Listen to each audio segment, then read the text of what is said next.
Allez, on y va pour ce second exercice. Ici, nous avons du coup pour consigne, alors hop, je réouvre la consigne du 2, écrire une fonction nommée inversée chaîne qui va prendre une chaîne de caractères en paramètres et nous renvoyer la chaîne inversée. Donc ici, je vais ouvrir mon script, d'accord? Et on y va, hein. Ça va être un peu comme l'exercice précédent. On va créer une fonction que l'on va appeler inversée chaîne, d'accord?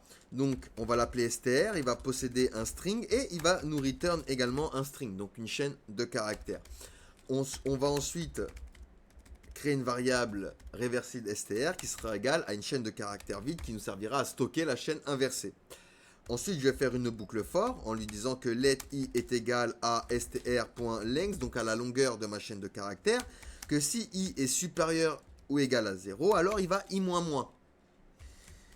Ok, nickel. Ici, je vais lui dire que reverside plus égal à str de i, d'accord?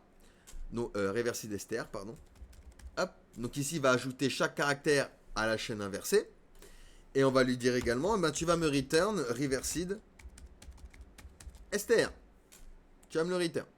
Donc là, j'ai une erreur. Pourquoi j'ai une erreur?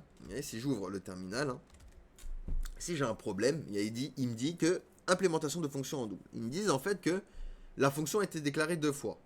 Alors vous allez me dire non. Elle a été déclarée qu'une seule fois, elle est qu'ici.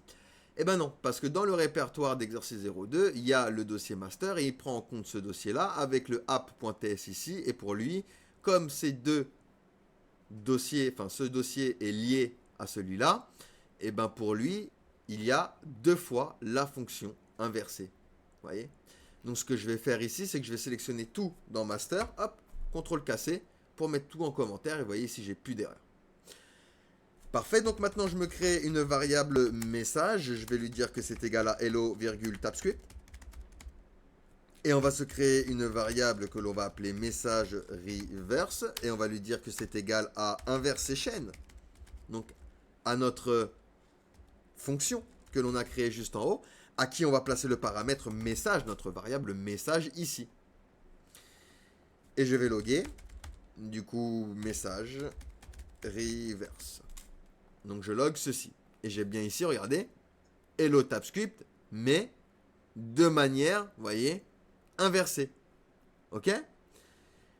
Pourquoi?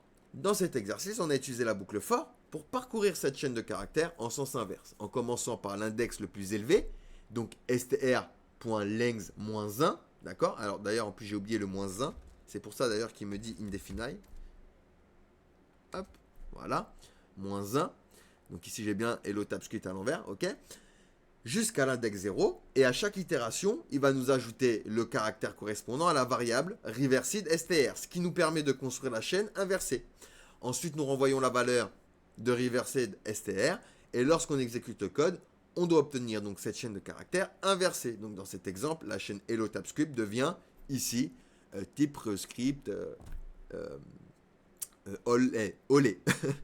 Ok?